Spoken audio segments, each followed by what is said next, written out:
Hello guys, welcome back to Vismaya skills YouTube channel. ഇന്നത്തെ വീഡിയോയിൽ ഞാൻ നിങ്ങളോട് ഷെയർ ചെയ്യാൻ പോണത് യൂട്യൂബ് സ്റ്റുഡിയോയിൽ വന്നിട്ടുള്ള ന്യൂ അപ്ഡേറ്റിനെ കുറിച്ചിട്ടാണ്.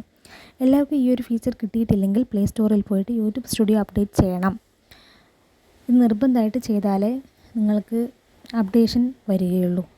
ഈ വീഡിയോ മോണിറ്റൈസേഷൻ ആയവർക്കും ഇനി ആവാൻ പോണവർക്കും ഉള്ളൊരു വീഡിയോ ആണ് ഞാനിപ്പോൾ ക്രിയേറ്റ് ചെയ്യുന്നത്. അപ്പോൾ നമുക്ക് വീഡിയോയിലോട്ട് കിടക്കാം. ആദ്യം നമ്മൾ യൂട്യൂബ് സ്റ്റുഡിയോ എന്ന് കണ്ടില്ലേ, ഇതിൽ ക്ലിക്ക് ചെയ്യുക. ഓപ്പണായി. അപ്പോൾ ആ ബെൽ ബട്ടൻ്റെ തൊട്ടടുത്തൊരു പ്ലസ് സൈൻ ഉണ്ട്. ഇതാണ് പുതിയൊരു ഫീച്ചർ.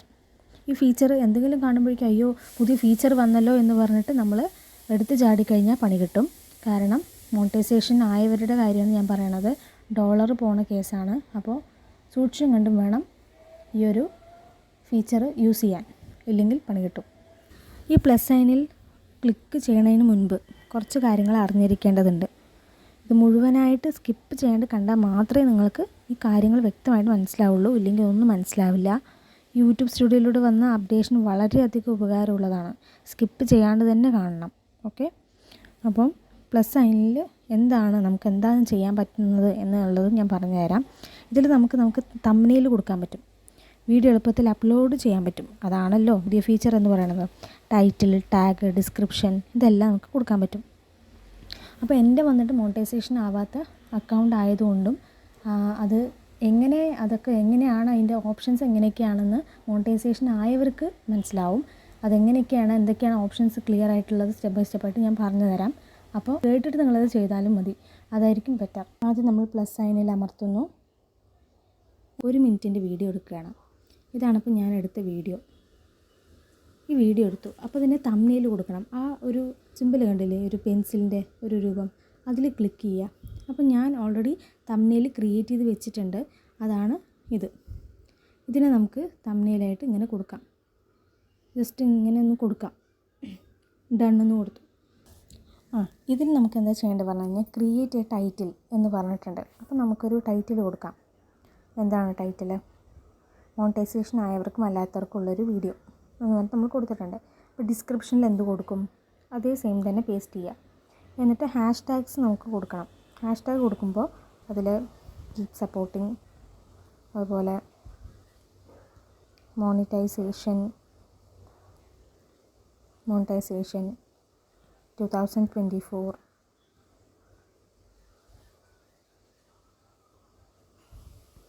ഇങ്ങനെയൊക്കെ നമുക്ക് കൊടുക്കാം. കാരണം എന്താണോ നമ്മുടെ വീഡിയോ അതിനെ റിലേറ്റ് ചെയ്തിട്ട് വേണം നമ്മൾ #ടാഗ്സ് കൊടുക്കാൻ. നമ്മൾ ബാക്ക് കൊടുക്കുക. വിസിബിലിറ്റി എന്ന് പറയുന്നത് എന്താണ്? പ്രൈവറ്റ് ആക്കാം, പബ്ലിക് ആക്കാം, അൺലിസ്റ്റ് ചെയ്യാം. ഞാനിപ്പോൾ അൺലിസ്റ്റാണ് ഞാൻ ചെയ്തിരിക്കുന്നത്. അതിന് ശേഷം വരുന്നത് മോണിറ്റൈസേഷനാണ്. മോണിറ്റൈസേഷൻ ആയവർക്ക് അറിയാൻ പറ്റും വീഡിയോ അപ്ലോഡ് ചെയ്യുന്ന സമയത്ത് എന്തൊക്കെയാണ് ആ ലിസ്റ്റിൽ കിടക്കുന്നുണ്ടാവുക എന്ന് അറിയാൻ പറ്റും. ഈ അൺലിസ്റ്റിൻ്റെ തൊട്ട് താഴെ മോണിറ്റൈസേഷൻ എന്നൊരു ഓപ്ഷൻ ഉണ്ട്. എൻ്റെ ഇല്ല, കാരണം എൻ്റെ മോണിറ്റൈസേഷൻ ആയിട്ടില്ല. മോണിറ്റൈസേഷൻ ഓഫ് ആയിരിക്കും. അത് എന്ത് ചെയ്യണം? ഓൺ ആക്കണം. അപ്പോൾ അതിൽ ക്ലിക്ക് ചെയ്ത് കഴിഞ്ഞാൽ സെലക്ട് എന്നൊരു ഓപ്ഷനും അതിൻ്റെ തൊട്ടടുത്തൊരു ആരോ മാർക്ക് ഉണ്ടാവും. അതിൽ ക്ലിക്ക് ചെയ്യുമ്പോൾ ഓൺ എന്ന് നമ്മൾ കൊടുക്കണം. അപ്പോൾ അത് ഓൺ ആയിരിക്കും. ഇനി no it's not made for kids എന്ന് കൊടുത്തിട്ടുണ്ട്. ഇത് കുട്ടികൾക്കുള്ളതല്ല. അപ്പോൾ നമ്മൾ അതിലും ക്ലിക്ക് ചെയ്തു. ഓക്കെ, ഇനി ആഡ് ടു പ്ലേലിസ്റ്റ്. നമുക്ക് ഈ ഒരു വീഡിയോ പ്ലേലിസ്റ്റിൽ കൊടുക്കണം എന്നുണ്ടെങ്കിൽ നമുക്ക് ഇത് പ്ലേലിസ്റ്റിലേക്ക് ആഡ് ചെയ്യാം ഈ വീഡിയോ. അതുപോലെ തന്നെ അലോ വീഡിയോ ആൻഡ് ഓഡിയോ റീമിക്സിങ്. ഇപ്പോൾ ഒരാൾക്ക് നമ്മുടെ ഓഡിയോ, ഇപ്പോൾ എന്തെങ്കിലും ഡയലോഗോ എന്താണെങ്കിലും അവർക്ക് ചെയ്യണം. ഇപ്പോൾ ഷോർട്സ് വീഡിയോസിൽ നമ്മൾ ചെയ്യില്ലേ, ഇതുപോലെ നമ്മൾ വീഡിയോസ് ചെയ്യുന്നു, അത് മറ്റൊരാൾ എടുത്തോട്ടെ എന്ന് പറഞ്ഞിട്ട് ചെയ്യണത്. അതാണ് ഈ സംഭവം. നമുക്ക് വേണമെങ്കിൽ ഡോൺ അലോ പറഞ്ഞിട്ട് നമുക്ക് കൊടുക്കാം. ചെയ്യേണ്ട, നിങ്ങൾ ഒരിക്കലും ചെയ്യരുത് എന്ന് പറഞ്ഞിട്ട് നമുക്ക് ഈ ഒരു ഓപ്ഷൻ കൊടുക്കാം. അതൊക്കെ നമ്മുടെ ഇഷ്ടം. അപ്പോൾ ഞാനതിൽ hello video and audio remixing ആണ് ഞാൻ കൊടുത്തിട്ടുള്ളത്. അതിന് ശേഷം കമൻസ് ആണ്. കമൻസ് ഇതിൽ ഓണാക്കിയിട്ടുണ്ട്. ഇത് ചിലപ്പോൾ ഓഫായിരിക്കും, ചിലപ്പോൾ നമ്മൾ ഓണാക്കി വെക്കുക. അങ്ങനെ ഓണാക്കി ഇനി അപ്ലോഡെന്ന് കൊടുത്തു. അപ്ലോഡ് ആയിക്കൊണ്ടിരിക്കുകയാണ്. ഇതിലൊരു വ്യത്യാസമുണ്ട്. എൻ്റെ മോണിറ്റൈസേഷൻ ആവാത്തത് കൊണ്ടും ഇതിൽ നിങ്ങൾക്ക് അറിയേണ്ട കുറച്ച് കാര്യങ്ങളുണ്ട്. ഞാനിപ്പോൾ ഈ ഒരു വീഡിയോ ഇട്ടു. ആ വീഡിയോ ഇട്ടത് എൻ്റെ സബ്സ്ക്രൈബേഴ്സിനോ അതല്ലാത്തവർക്കോ ഞാനിപ്പോൾ അൺലിസ്റ്റ് ചെയ്തുകൊണ്ട് കാണാൻ പറ്റില്ല. അഥവാ പബ്ലിക്കായിട്ടാണ് ഞാൻ ഇട്ടതെന്നുണ്ടെങ്കിൽ അത് അവർക്ക് കാണാൻ പറ്റും. അതാണ് ഇതിൻ്റെ ഒരു വ്യത്യാസം. ഇനിയാണ് ഇമ്പോർട്ടൻറ്റ് കാര്യമുള്ളത്. ഞാൻ അൺലിസ്റ്റ് ആക്കിയിട്ടാണ് അപ്ലോഡ് കൊടുത്തിരിക്കുന്നത്. മോണിറ്റൈസേഷൻ ആയവരുടെ കാര്യം പറയാം. ഫസ്റ്റ് അപ്ലോഡിങ്ങിൽ 100 ആയി കഴിഞ്ഞാൽ അപ്ലോഡിങ് പ്രോസസ്സിംഗ് എന്നൊക്കെ പറഞ്ഞിട്ട് കാണിക്കും. അത് 100% ആയിക്കഴിഞ്ഞാൽ ചെക്കിംഗ് എന്ന് പറഞ്ഞൊരു സംഭവം അതേപോലെ നീല കളറിൽ കാണിക്കും. ആ ചെക്കിംഗ് ഒരു 10 മിനിറ്റ് കൊണ്ട് കൊടുത്തിട്ടുണ്ടാവും. അത് മോണിറ്റൈസേഷൻ ആണത്.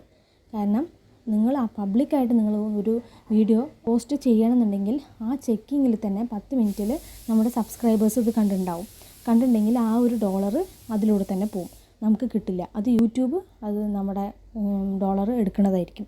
അപ്പം നമുക്ക് കിട്ടില്ല. അപ്പോൾ എന്ത് വേണം, അൺലിസ്റ്റ് ചെയ്തിട്ട് വേണം ഏതൊരു കാര്യവും ചെയ്യാൻ. വീഡിയോ അപ്ലോഡ് ചെയ്യുന്നത് കാര്യത്തിൽ പ്രത്യേകം ശ്രദ്ധിക്കേണ്ട മോണിറ്റൈസേഷൻ ആയവരുടെ കാര്യത്തിലാണ് ഞാൻ പറയുന്നത്. ചെക്കിങ് 0 to 100% 10 മിനിറ്റിൽ ആയതിനു ശേഷം മാത്രമേ അപ്ലോഡ് ചെയ്യാൻ പറ്റുള്ളൂ. എന്നാൽ മാത്രമേ നിങ്ങൾക്ക് ഡോളർ കിട്ടുള്ളൂ. മനസ്സിലായില്ലേ? അപ്പോൾ ഇതാണ് കാര്യം. സ്കിപ്പ് ചെയ്യാണ്ട് കണ്ടവർക്ക് കാര്യങ്ങൾ പിടികിട്ടും. അപ്പോൾ അൺലിസ്റ്റ് ചെയ്തിട്ട് പ്രോസസ്സിങ് കൊടുക്കുകയാണെങ്കിൽ അതാണ് ഏറ്റവും നല്ലത്. മോണിറ്റൈസേഷൻ ചെക്കിങ് കഴിഞ്ഞിട്ട് പബ്ലിഷ് ചെയ്താലും മതി. അതാണ് ഏറ്റവും നല്ലൊരു കാര്യം. അപ്പോൾ ഈ ഒരു അപ്ഡേഷൻ വന്നതിൽ ഏറ്റവും കൂടുതൽ നല്ലൊരു ഫീച്ചർ പറഞ്ഞു കഴിഞ്ഞാൽ ഈ ഒരു ഫീച്ചറാണ്. ഉപയോഗിക്കുമ്പോൾ അത് അത്രയും നല്ല രീതിക്ക് ഉപയോഗിക്കാൻ ശ്രമിക്കുക. ഇല്ലയെന്നുണ്ടെങ്കിൽ ഇതുപോലുള്ള കാര്യങ്ങൾ നഷ്ടപ്പെടും. അപ്പോൾ ഡോളർ കിട്ടാണ്ടാക്കണോ അതോ കിട്ടണോ എന്നുള്ളത് നിങ്ങൾ തീരുമാനിക്കുക. Okay, thank you for watching.